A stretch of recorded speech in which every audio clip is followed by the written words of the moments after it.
Let your curiosity rise. Matrix webcast, Where the human spirit flies.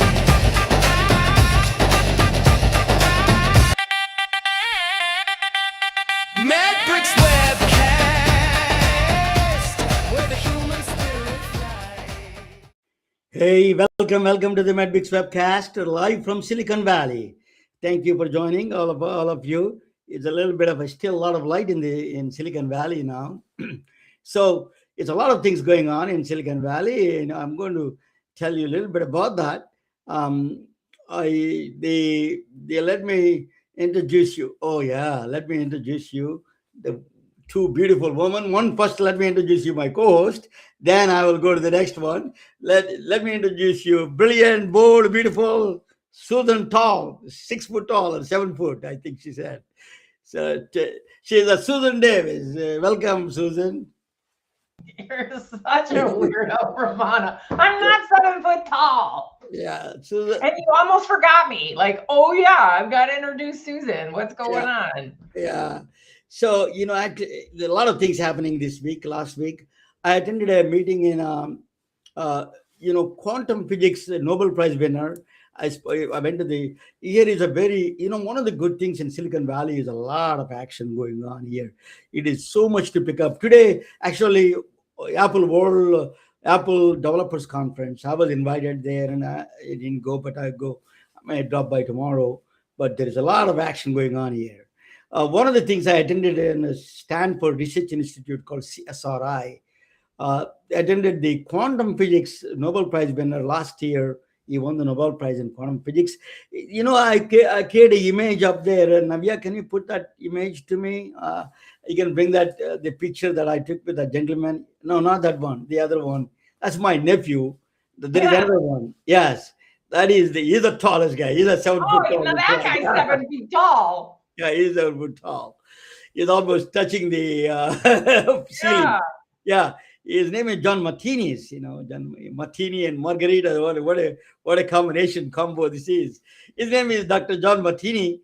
What he did was quantum physics, the electron could be in particle, could be in multiple places at the same time, or multiple. That is one of the quantum physics strange phenomena. But what he said was that's only particles, like a very, very minute size, electrons, protons, neutrons, those are the size particles, micro particles. That is a micro world. But what she proved is interesting. You can do that. That could be macro world, can be multiple places at the same time. Eventually, Susan could be in Florida and Silicon Valley, in New York at the same time. That is, it is what he proved. It's a very interesting. I had a wonderful privilege to. Wouldn't that be something to see? That would be something to see, Ramona. It's hard enough to get people to understand in the micro world, but saying that it's in the macro world as well, that'd be a trick. That's pretty interesting. Then Apple World is coming here. But let me introduce you without further ado. Take it out that image. That you don't need that image. No, they take it out. That's my nephew from Calgary. I don't know. My nephew from Calgary. He's my nephew from Calgary, Canada. He's tall also. He's tall, yeah. He is except the midget from my family. I'm a midget. My son is tall too. But let me, I tell you, I have a wonderful privilege to invite one of the guests of ours. She is a really trailblazer. Do you like margaritas, Susan? Yeah. Yeah, I do. Who doesn't love margaritas? So she has a name inside, middle name. She got that one. So let me introduce you. Good evening, everybody. MedBix webcast, where medicine meets technology and Silicon Valley innovation. Our guest tonight is Dr. Margarita Ochoa-Maya, MD, a Harvard-trained endocrinologist, physician executive, educator, and a digital health innovator. Throughout her distinguished career, she has worked across multiple fields. She has worked across clinical medicine, academia, biotechnology, and healthcare leadership, helping bridge the gap between the patient care and the emerging technologies. Dr. Ochoa-Maya, that's a beautiful name, has held senior leadership positions in endocrinology, rare disease, digital therapeutics, and medical affairs. While Woo! championing the use of real world evidence, I want to understand. I heard first time real world evidence word itself. Health information technology and AI driven solutions. Yeah, AI. Here is a. I'm in Silicon Valley. Even the Uber driver talks about AI here to improve patients' outcomes. She's also an active member of the Scale AI Healthcare AI Forum, contributing to important conversations about the future of healthcare transformations. Tonight, we will explore AI in healthcare, digital health innovation, rare disease management, health equity. That's my favorite field, and I'm also presenting some topic about that, and the opportunities and challenges facing modern medicine. Welcome, Dr. Margarita Maya Ochoa-Maya. Ochoa-Maya. Ochoa-Maya. Woo! Welcome, Hi. welcome, It's so welcome, Doctor. wonderful to be your in your show today. Thank you so much for inviting me, Susan and Ramana. Thank you Oh, very much. so much fun. My goodness, the It, depth and breadth of your experience. Who knows where this conversation is going to go it this is. evening? We'll Yeah, have a it lot is of a. fun. It is Yeah. truly an honor. Did I miss anything in my introduction? If you want me, you want to cover that up a little bit. Where are you from? Where are you from originally? I mean, you're Yes, born. Yeah, you're born yes. here.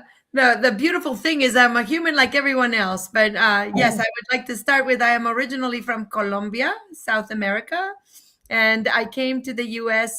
For my medical school training. I did my medical school in Colombia, and I graduated, and then I did my residency and fellowship, and lived in Boston for the majority of my adult life until most recently I moved to Florida.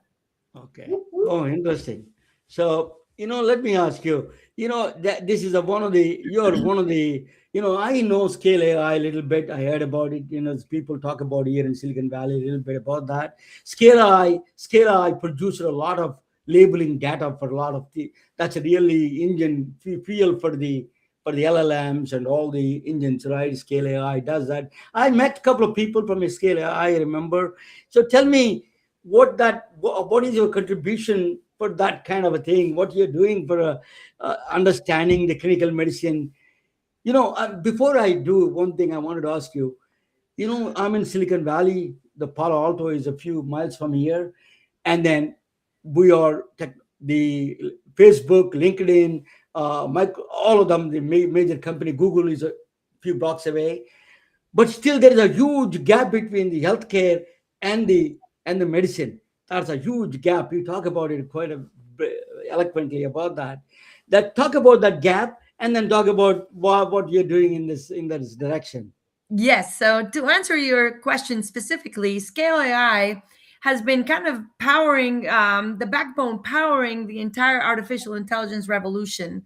So while companies like OpenAI and Google and Meta have built the frontier models, Scale AI is the company they're all hiring to clean, label, test, and tune the data that makes those models smart.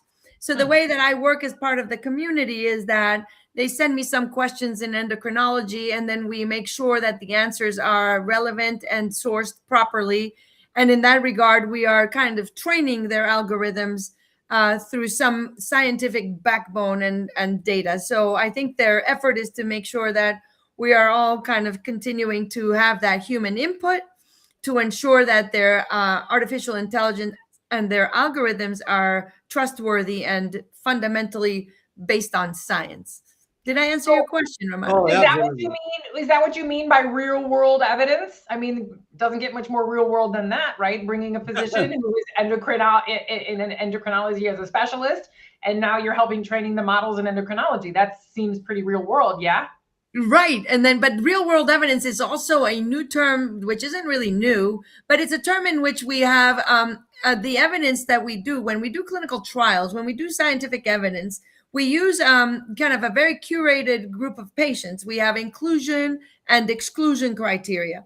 So what happens is we use that curated concept to really study the efficacy of a drug, for example, but then we take that to the FDA. What ends up happening with real world is that once the FDA approves an intervention, a medication, it really goes into the real world. It's not curated in the sense that you have that very structured inclusion and exclusion criteria. The patients that have the need might have other diseases, other conditions. And so real world evidence in that regard is really looking at it, how it really performs in the real world in the community. But you're right. Real world is really kind of bringing that artificial world out, right? And bringing that use case scenario. So when we think of AI, when we think about how it is transforming healthcare, we really want to make sure that we keep that heart at the authenticity of what, the different things that can happen in the real world are not artificial. Anything can happen in the real world. So when we think real world, is that anything can happen. And Ramana, you were talking about quantum physics and quantum entanglement. That's when it comes that when you know something very well, you then realize you know nothing. So it's an avid concept of continuously learning. Talking about world, one second, Susan. Talking about world, you're from Hispanic origin, I'm from India. There is the diseases manifest, particularly diabetes, manifest in different forms in the cultural backgrounds. You got to have understanding. The answers must be relevant. If you tell me I'm a South Indian, if I tell me don't eat rice, that is no, that I don't pay attention to you. That's okay with me. I'll die faster. So that kind of a thinking, it is very important in the cultural aspects of including in the dealing with the patients, right? What is your take on it? I think the real world is, again, when we think of the ocean, the vast ocean, and that we know a little bit, but there's so much yet to learn. And in the real world, when we think these curated concepts to bring scientific evidence, the reality is that we have to really look at how the environment modifies our daily living. And in this case, culture. It could be the food. It could be the appropriateness of, culturally sensitive meals. So I think ultimately one of the things I talk a lot about is the social determinants of health, of realizing kind of where we have to come to the patient where the patient is at. And we constantly bring in science, we have to ask the patient to come to where we're at. And you brought a great example. Like in Latino communities, we do have a lot of carbohydrates as well. And so telling a patient not to have, rice or beans when that is the main staple of their meal is definitely artificial. And so being in the real world is realizing that we have to have cultural sensitivity with every intervention we have, for sure. Yeah, absolutely. Good answer. So, let me ask you, the medicines are being developed, the drugs being developed in that context, or just simply they take a bunch of Susans and developing medicines there. What is that? What is the situation there? And then how we are going to change that kind of understanding? Well, I love what you bring, because ultimately, particularly even when we think about rare disease, so when something is very common and very prevalent, it's somewhat easier to study. But in rare disease, you have maybe some situations that don't happen for months. So when we're doing scientific studies, one of the solutions that has become more evident as we have digital transformation upon us is that we can use decentralized trials. So to some degree, again, it's not like the patient comes to us, we can come to the patient. So yes, we want to include in scientific trials as much diversity as possible, but not always is it really realistic from a logistics point of view. So, we have to do what we can with what we got, but the ideal circumstance would be to have a very diverse population in every scientific study we actually conduct. So you talked about a couple things. Ramana brought up the obvious. I don't want to say obvious because I'm not a hater on diabetes. It's just an obvious conversation when you're talking about endocrinology, but not quite so obvious and maybe not a rare disease. But what about thyroid disease? I know this is an area you work a lot in, but who loves on the thyroid? I think you do. But is it a rare disease? Do more of us have it than we know about? Who is talking about the thyroid? Yes. So the thyroid disease is definitely in the scope of the endocrinologist. But the truth is, the thyroid disease is actually the gland thyroid is really in the neck area. So sometimes for anybody watching, when you look at someone in the neck, if it's actually a pretty swollen, that's where the thyroid could be. And it can be overactive or underactive. An underactive thyroid is actually pretty common. And it's very common in women. Far more women than men have thyroid disease in general. and hypothyroidism is common. It usually is manifested with an underactive thyroid, meaning you're like sluggish, you're a little slow, you can gain some weight, your heart rate might be down. But the contrary to that is hyperthyroidism, or an overactive thyroid. And that usually happens where your metabolism is sped up and your heart rate is up, you're sweating a lot. You might even affect your eyes, and that causes thyroid eye disease. And so, yes, that is not as common. And usually when it manifests, it makes the patient very, very, very sick.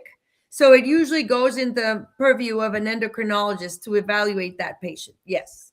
So you brought up something very interesting. I don't know if in my nursing career, I've even heard of thyroid eye disease. I don't remember even hearing about that. And now I just recently saw there's some pretty cool innovations with AI and thyroid eye disease, as far as being able to help monitor patients. I mean, there is no end to how cool AI is getting. So that's my one question. Are you familiar with any of these new AI thyroid eye things, as well as, aren't the foods, I'm two questions here, but thyroid foods are kind of weird foods, right? They're not, I think they're all iodine rich foods. So, and they probably would help our eyes, but tell us about AI and how it's helping thyroid eye disease. So yeah, so again, we were talking about the story in terms of kind of keeping the line here is hyperthyroidism and overactive thyroid can be caused by an autoimmune attack against your thyroid. And so usually it's an immunologic condition. And what it does is it kind of turns on that thyroid to produce more thyroid hormone, which turns on a lot of things in your body, including losing hair and, getting really skinny. But there's also a secondary condition in which the autoimmune attack happens in the back of the eye. And that, in terms of our eyes, we have like a bony structure that is fixed. So as things start kind of fizzing in the back of the eye, the muscles start becoming bigger and the fat tissues start kind of growing, it pushes the eyes out. Oh, exophthalmos. Okay, right. Wait a minute. I got this right in a test a long time ago. Yes. And now, it's been a long time that, there was not a lot of medications that were able to be treated. Usually patients were treated with steroids. But in the advent of newer medications, there have been newer treatments that really benefit these patients. And to be honest, that exophthalmos, which is the medical term of also proptosis, or the eyes bulging out, it's very disfiguring. And as the eyes bulge out, the binocular vision, or the ability to focus two eyes together in one way, you start having double vision. Yikes. And with double vision, you can only imagine it impacts the ability to drive. It impacts your ability to look at a screen. It impacts your face, and a lot of isolation happens. So on one end, your day-to-day activities, like maybe even taking a bath and the risk of falling and breaking something, all the way to being able to go to or from work using a car or riding a bicycle, or even walking if the floor is being wavy. And then lastly, that is impacting your day-to-day activities, but then it starts impacting your appearance. And, some people might even think this is cosmetic, but no, what it really is disfiguring. The patient might feel anxious, might feel very self-conscious, and then they start isolating. And as there's isolating, they kind of really need caregivers to take them to their appointments and things like that. But then there's that economic impact. They might lose their job. And if you lose your job, you might lose your insurance. And so really, this is a devastating disease that we do not want to take lightly, for sure. Yeah. Dr. Maya, the Silicon Valley is doing a lot of advances in eye vision, computer vision, that they're doing a lot of retina studies. Are you familiar with that situation? Where, for sure, give some light on that one, see where we are at. Yes, I recently joined Thyroscope as their medical advisor. And so, yes, there's a lot of beautiful things that technology is helping us evolve in. Number one, how we identify the disease, how we then diagnose it, how we then treat it, and then ultimately how we monitor it beyond treatment. So what we have had so far until just recently, or really the gold standard still today, is using a tool that sits on the base of your kind of your cheekbones and measures the angle of how protruded your eye is. But using, digital technologies, maybe taking a picture or a selfie, or even at the office, having a solution where you can take, the doctor can take a picture of your eyes. They can use digital transformation to be more accurate in their measurements and to have a consistent measure over time so that you can monitor the patient's progress. So yes, a lot of innovation is happening. And I'm sure that although I mentioned Theroscope, there might be other companies that are doing similar research. Awesome. Yeah, well, let me ask you. India is bursting with the diabetes everywhere. It's a very new phenomenon here, particularly in India and China, those countries never had before. All of a sudden, we are onslaught of disease, diabetes, coming into India and other countries. Is it happening all over the world, or just certain countries like computer kind of guys who are sitting down there in computers? What is this? Yeah, did you find a phenomena that is correlation with anything like that? For sure. And we're also seeing it in Latin America as well. So a couple things come to play here. As a matter of fact, the American Diabetes Association meeting is just wrapping up. And there's a lot of discussion around that incidence of kind of how diabetes, as in the US, we're being able to tailor it and kind of put a little control on the epidemic. But we are seeing this kind of really increased rates of diabetes in countries like India, or where I come from in Colombia. And then you ask me why. Well, there's multi-factors for that. But, a sedentary lifestyle, we are all, since COVID came about, we are all being very much glued to our computers, and physical activity is coming down. And again, even in exercise, one thing is kind of cardiovascular and the other one's building muscle, or the term lack of muscle sarcopenia.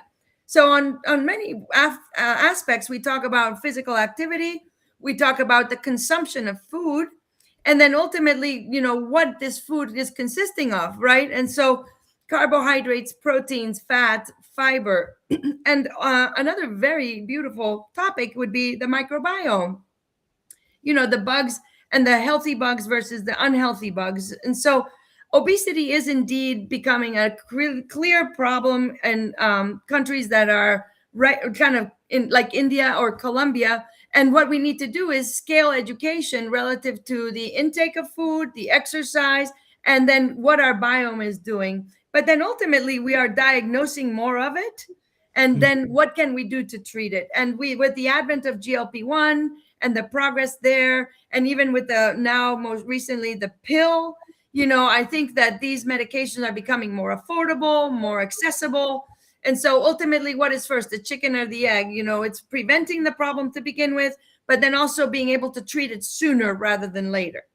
So, Dr. Margarita, that goes right into my question. I was going to ask about the GLPs. And I mean, I'm only familiar with usage here in the United States. And I know that the PO opportunity is starting to climb like crazy. But what is that usage like in India or in Colombia? I mean, are the GLPs as popular globally as are they here in the United States? And are they accessible, affordable? Exactly. So are they good? Are they good to start with? But is that a blanket statement? Is it automatically works for everybody? Don't forget what they were created for. They weren't created for what they're being used for right now, primarily. But I'll let the experts speak about it. Yeah, for sure. There's so many important topics right there. So number one, of course, we always take our medication to the FDA, and so the FDA has to prove its benefit beyond the status quo, that is safe and effective, but it's within the intended use. So that is very much a concept there in terms of like using it for the appropriate reasons. And then ultimately educating the patient properly if they have access to the medication. I'll get that back to you on that one. But if you are taking the medication, it's not then a permission to go have your fast food, right? It's actually take the medication and then still continue your lifestyle modification, mainly making sure that your diet has good fiber, good protein, and then ultimately you don't lose a lot of muscle mass. So again, with the GLP-1s, we're realizing that maybe there is some use case scenarios where you might have too much of it, right? Mm-hmm. And so to some degree, I think it's appropriate diagnosis, appropriate onboarding, education, knowing how to use it, knowing when to stop it. And that is an active topic of conversation in scientific forums today. Now, you did mention one thing is that because there are multiple companies working in the GLP-1 space, the molecule itself is evolving. We have next generation GLP-1s. And then to that effect, by having more products on the market, as usual, I'm not a economist here, but more products might bring the price down, making it more affordable. And then lastly, the introduction of novel meds, like even the pill itself, which might be a barrier for some people who don't want to use syringes or shots. But it's a rollout. So, we are hoping to see that the pill will be available in all countries all over the world, but there might be some areas in which it's not available yet. Very interesting. Let me just say, did you talk? You have a question? No. I really go on and on GLPs, and there's all kinds of varying. I think, look, Romana, some people are haters because they don't understand and or aren't exposed enough to its original purpose, how well it works. I mean, there is no magic pill. Dr. Margarita gave 100 reasons of what people still need to do to care for their health when they're taking them. The muscle loss and the diet and still movement and still sleep and still take care of your mental health and all these other things. So anyway, I'll get off of the GLP. Go ahead, Romana. Let me ask you, Dr. Marty Macri was the FDA commissioner. He just moved out, but he was a great author. He's Johns Hopkins. He wrote a book, and you tried in the Amgen. You went through a drug all the way to you went through the whole process of FDA regulation. What is that journey looks like, taking the drug through the FDA? Wow. To close the subject on even the GLP-1 use, I think with digital transformation, with wearables, with ways in which the patient can monitor their progress, that's going to make a lot of beautiful changes in helping patients, get to their successful goals sooner. But now you talk to me about the journey. I think it's important to talk about different journeys, right? We have the patient journey in terms of kind of how they identify the disease, whichever that disease would be, and how they're like, well, I think this is not good. I want to talk to my doctor about it. They talk to the doctor. The doctor may or may not identify that disease and then may make a referral to a specialist and whatnot. There's the disease journey, is what happens if the disease goes unchecked, untreated. And so you might have a situation and you can't go to the doctor, you don't know to go to the doctor, or you go to the doctor and the doctor doesn't really know what you're talking about. And it might take a long time. There's a disease called acromegaly, or a very excessive amount of growth hormone. And because our bones are already closed, the patient can actually grow, but their features grow, their hands grow, but it takes maybe sometimes up to 20 years to get the right diagnosis. Wow. So it's a matter of, again, learning, and the patient learning how to identify their own symptoms and what they're presenting, how they can tell the story or their complaints to the doctor, and then ultimately the doctor fully understanding what the patient's talking about. Now, Romana, you talked about like the journey of a drug development, what comes with what's called phase 1, phase 2, phase 3. So, usually when we start thinking of, like, let's say GLP-1, it started at the lab, in an observation, and they started realizing, wow, this molecule does this work, and then they have to do a lot of work in maybe sometimes in animals and in the laboratory environment, and then they bring it to first in human.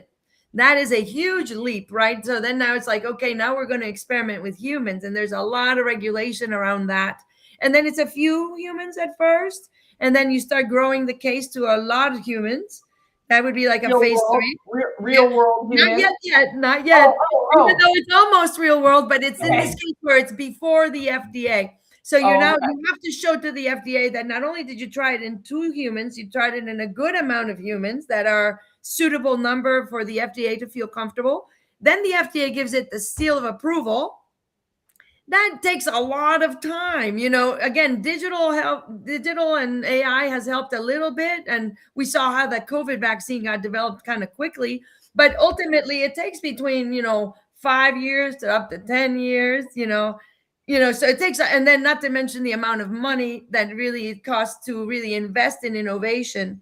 But once the FDA is approved, or we get an approval from the FDA, now we talk about educating doctors, rolling it out, showing how to do it. And that's where the real world comes into play, because it's at first done in kind of curated environments with inclusion criteria and exclusion criteria.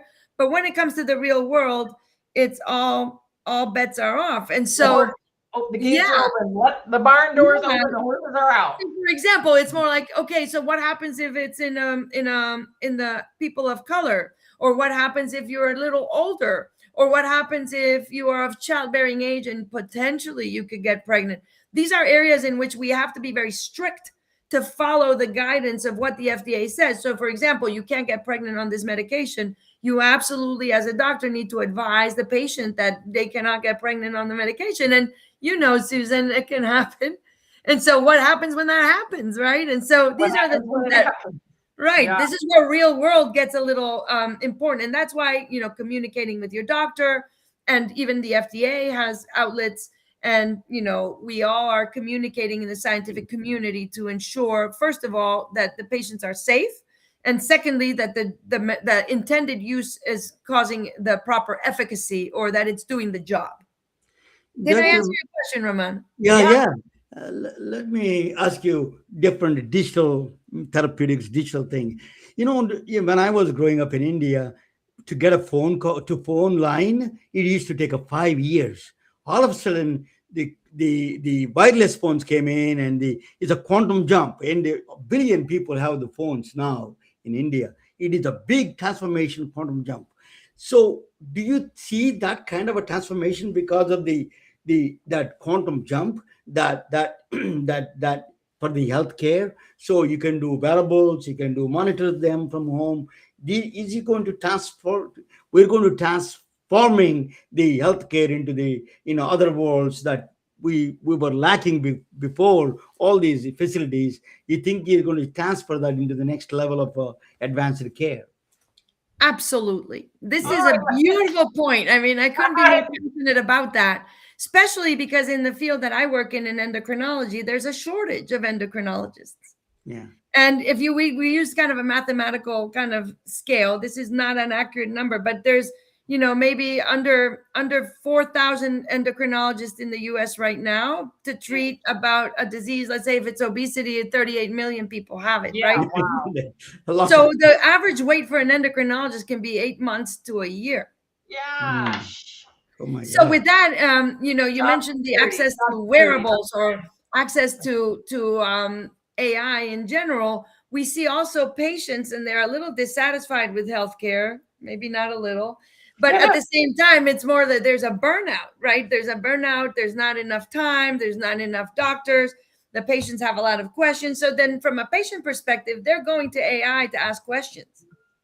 But we don't want our patients to feel that they need to be doctors. The other way around, we want to create efficient workflows to create, a loosening of that bottleneck, right? And so I think digital transformation and understanding the journey and knowing where the next level of digital changes is in creating efficient workflows to have the ability to take care of these patients sooner, focus on prevention and education at the best that they can do, and ultimately empower the patient to take responsibility for the things they need to be doing, so that it becomes a true partnership between the doctor or the provider, the patient, the community, and the health system as a whole. Oh. That's the future North Star.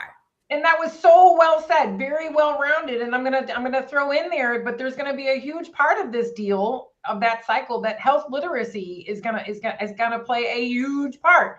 So here we are, digital literacy plays a part, and so we want them to quantum leap, like Romana just suggested. But in order to do so, there's a lot of that education. There's a lot of learning.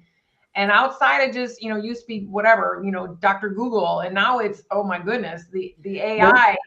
The AI running the world. So what can we expect for health literacy as we're moving home? One of our guests here recently just said that the largest hospital in the world is home. So we know that they're there. What are we going to do, Dr. Margarita? Yeah. Romana, you wanted to say something before I? Yeah, no. Just go ahead to complete it. Yeah. To me, I think ultimately it's bringing the heart to medicine using digital transformation. And how do we do that? Is we have access to, for example, in the US, zip codes. And one of the themes that my colleagues in the digital space, my friends, have always heard me talk is bringing the heart to medicine by bringing social determinants of health.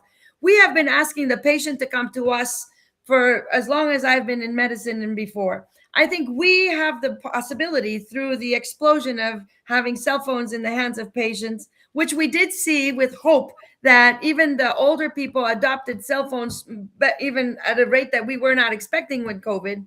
And so the access to the cell phones is better every time. I mean, we still have work to do, but also it's through that we can come to you. These wearables are evolving into a space in which the wearable is no longer just telling you things that scare you, but helping alert you and connect you with your doctor. So, in a way, kind of bridging that gap between the patient and the doctor by doing work that can be busy work, and then having that ability to bring that relationship back between the doctor and the patient. Beautiful.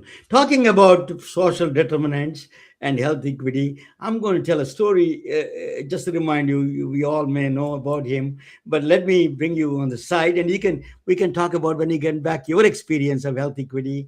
That is the one you can do. You know that this is a story of an extraordinary man. I'm going to talk about that. You know, modern plasma. Whenever anybody goes to the blood transfusion to the ER, emergency room, or you know that they vow to this man, that they, you know, blood transfusion is, they vow to this extraordinary human being. I tell you about the story of him. He changed the modern day plasma medicine. Begins here with him. You know, he was before the Second World War. The people, soldiers, used to die on the battlefields, lack of blood. And then people, before they go to hospital, they in the accidents, they used to die. So this is a change. He changed the entire world of that industry. That absolutely saved lives. His name is, you know, he is a modern day, you know, that his name is Dr. Charles Drew. He is from he is the father of the blood banking and American Red Cross. And you know, he actually started the the blood banks. You know, Red Cross, American Red Cross blood bank. He's a modern day pioneer in the blood banking. And he is the one started this whole thing about the blood transfusion and the plasma separation and all those things. Is really, as not only as a scientist, is a leader, is a remarkable human being. Let me tell you about him, a little bit more about him. He was born in 1904 in Washington D.C. You know, he was his father is a contractor, construction contractor. Mother is a school teacher. Excellent combination. You know, that Charles Drew applied for you know, he was born in a very modest family in the segregated world of Washington D.C. And then he went to attend. He attended a school, high school, Dunbar High School. Actually, it's called Dunbar High School. It's one of the well-known high schools among the black communities. He attended that school. So he was excellent in he was excelled in the actually he was excelled in the athletics. He was very good in academics. And also he is very good basketball, baseball, and football. He was playing all of them. He was excelling in all those directions. So he was a meant to be hero. So he could not get a secure seat, medical seat in the United States because of segregated laws. And then what he did was he decided to go to Montreal, Canada, as we were talking about in Montreal a few minutes ago. He attended at McGill University, where I lived in Montreal, and I went to school right across McGill, Concordia, actually. But he went to Montreal, McGill University. He studied a MD there. That's where he excelled really. He saw a different world, a different understanding of the racial problems and other things. It is a really different lens he went through in Canada. Is a less effective, you know, up there. So he was very much into the McGill University, where he met actually British professor John Beatty. His name is John Beatty. He was doing a blood chemistry. He was working on the blood preservations. He's doing a lot of scientific work. The scientific papers he's doing. He took under his wings Charles Drew was his student. He's a mentor. He became his mentor. The John Beatty from England. He is an English professor on a sabbatical. He was at McGill University. He really, that relationship played a pivotal role in the future. I'm going to tell you, man. But then Charles Drew did a surgery in the Montreal General Hospital. He got the MD there, and he moved back to the United States after that. So he went to the United States. Then he went back to he practiced it for a while, I think. Then after that, he went back to the Columbia University for further education. He was working in a Presbyterian hospital. He got the Doctor of Science. I didn't know that Susan has a Doctor of Science. So Charles Drew got the Doctor of Science, that he got the degree in a Columbia University, further educated. During that time, he really took the work of his thesis and his dissertation, all of them related to blood separation, plasma separation, blood preservation, and transportation. He was thinking about the blood, how to move the blood into the massive situations, and as a massive program. So he was that was inspired by John Beatty. Remember that John Beatty? That was his work. He continued his work in the Columbia Hospital. That was in the Columbia University. His work. Then came in the World War II. Then London was bombed by Germany. There are mass casualties in London, and a lot of people needed blood, urgent need of blood. So the Britain requested help of the help of United States Navy and Army to help them to get the supply of blood. So blood is in demand. There was a huge need, a lot of casualties in England. So that is a huge problem at the time. It is a very underserved situation. Do you remember John Beatty is a mentor? He went back from Montreal back to England, and he became a director for the Royal College of Surgeons Laboratories. And then what John Beatty did was, he remembered his student Charles Drew. From then he called him up and say, "Can you help me for this project, Blood for Britain project?" So Charles Drew jumped into the occasion, and he changed the whole world of this blood chemistry. I tell you, what he did was, I didn't know that. Maybe Dr. Maya and Susan know a lot more than I do. But this is a blood.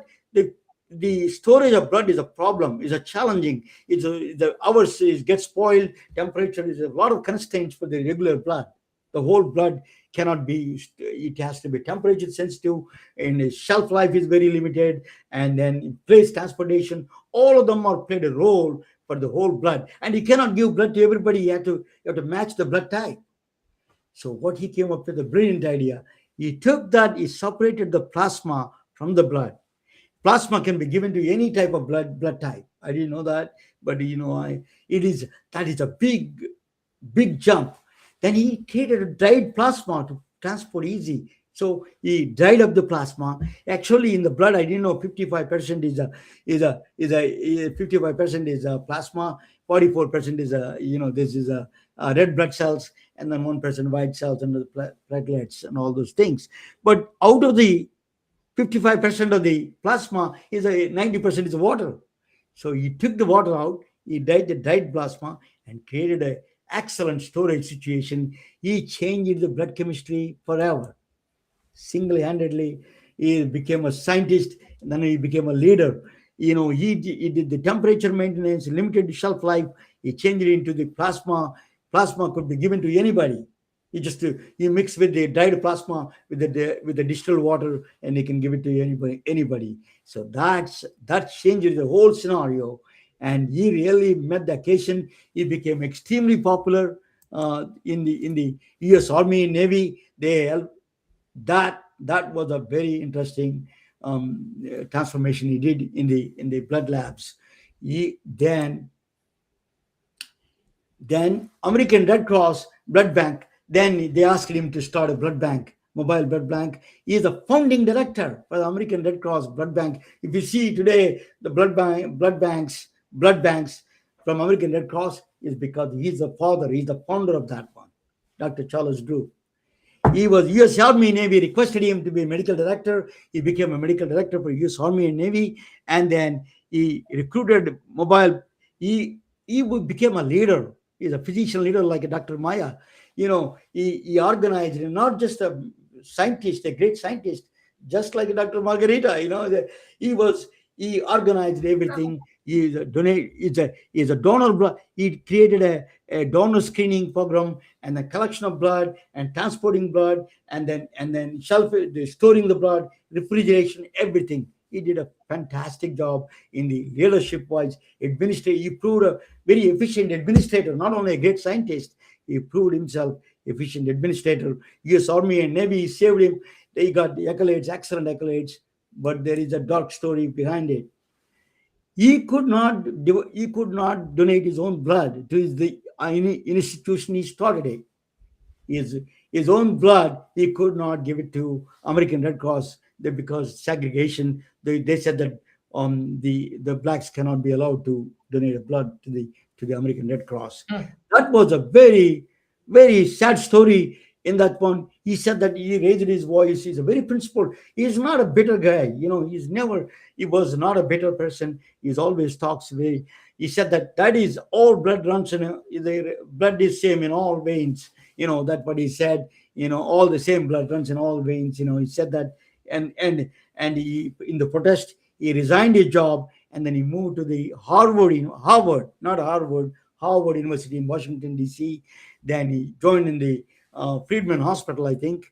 And then he trained a number of next generation of black physicians. They became hundreds of physicians he trained. A number of a lot of them became department chairmen. I know his friends and his students. Actually, I met several of them. That he really trained a number of black physicians to take care of and during that segregated period.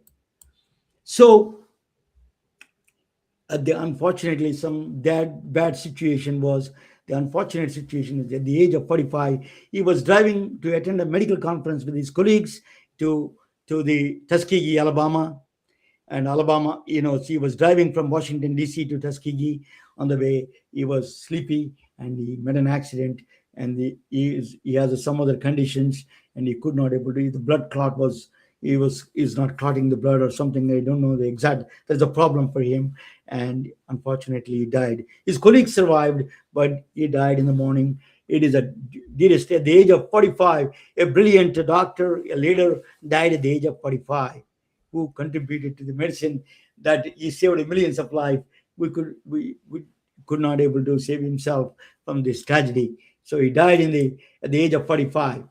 So the same military that gave a directive to the not to give blood to the from a black community, black Americans, African Americans cannot give blood. They honored him. They regretted and honored him with the new ship called U.S. Navy gave him a cargo ship named USNS Charles Drew.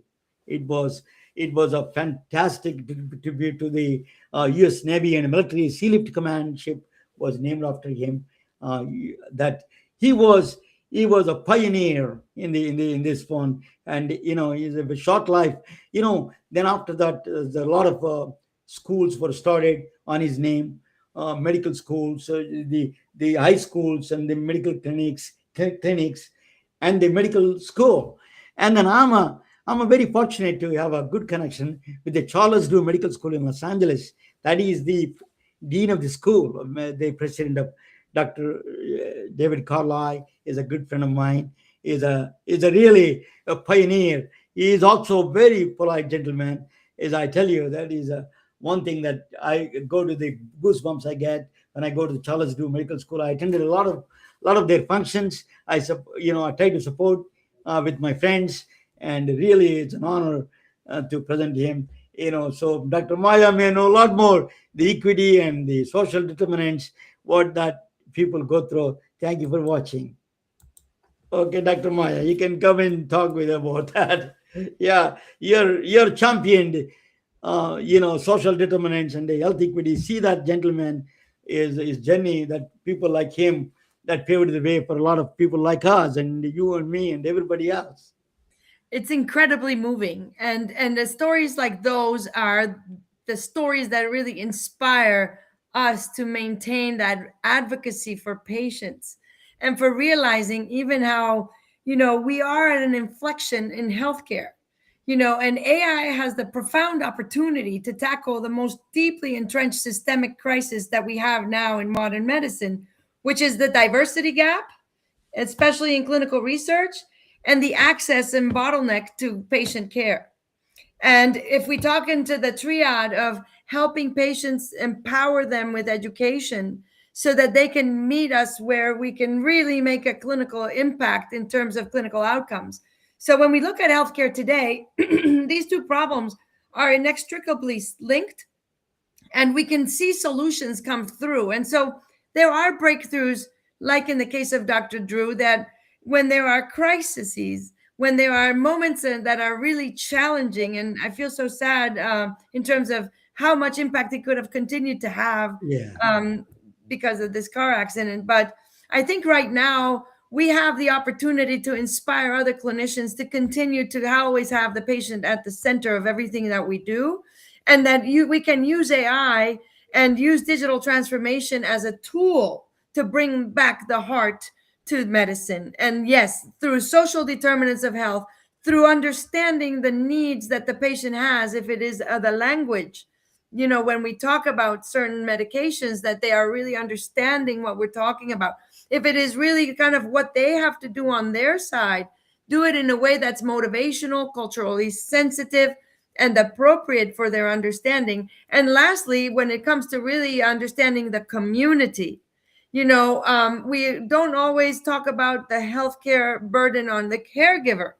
There's a lot of caregivers that really are struggling not only to take care of themselves, but the patients. So, I mean, we could go on, but I know we're running out of time. Yeah. But it has been such a pleasure to be here today on your podcast. Thank you so much. Susan, you're a humanitarian. What do you think of the story? Inspires all the races, right?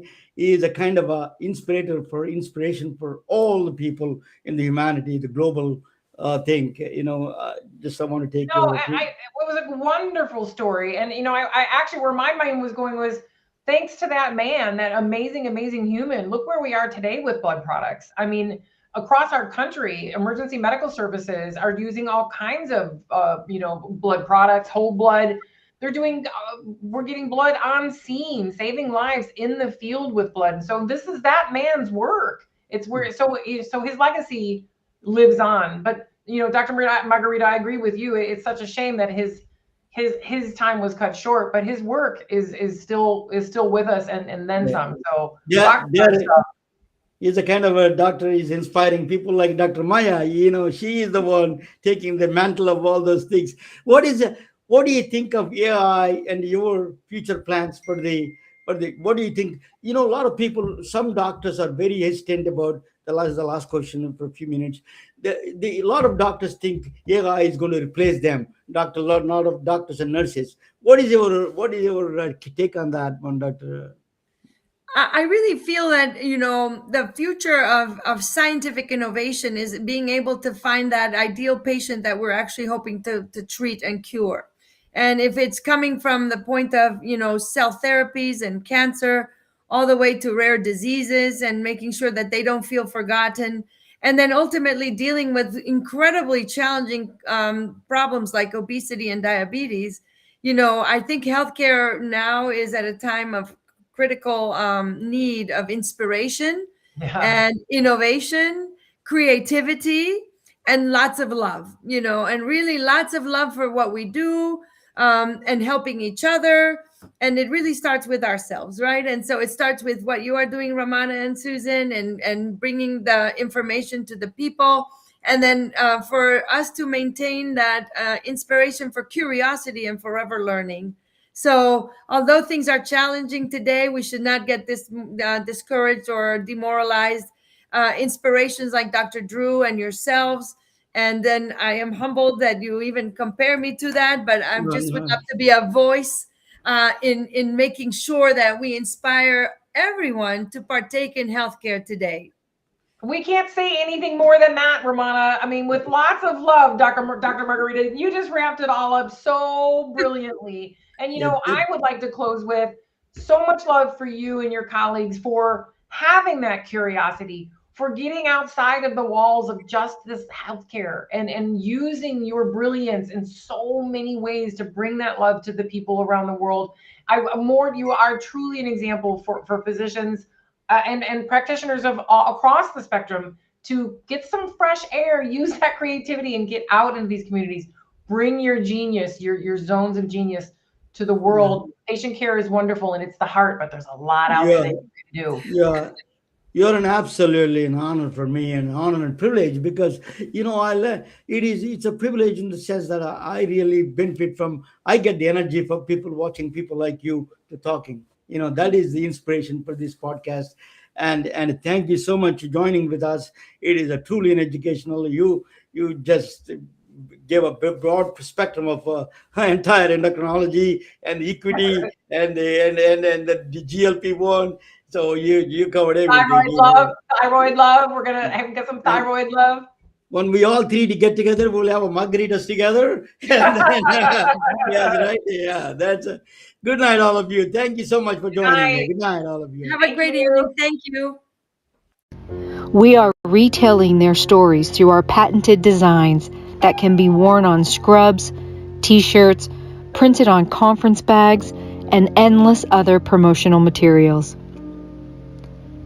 Daily Wear for Medicine is the first ever of its kind to create curiosity in medicine through visual art. We at MedBricks are celebrating unsung heroes of the past who made enormous contributions to the field of medicine through our unique campaign called Daily Wear for Medicine. You can wear it, carry it, and give it.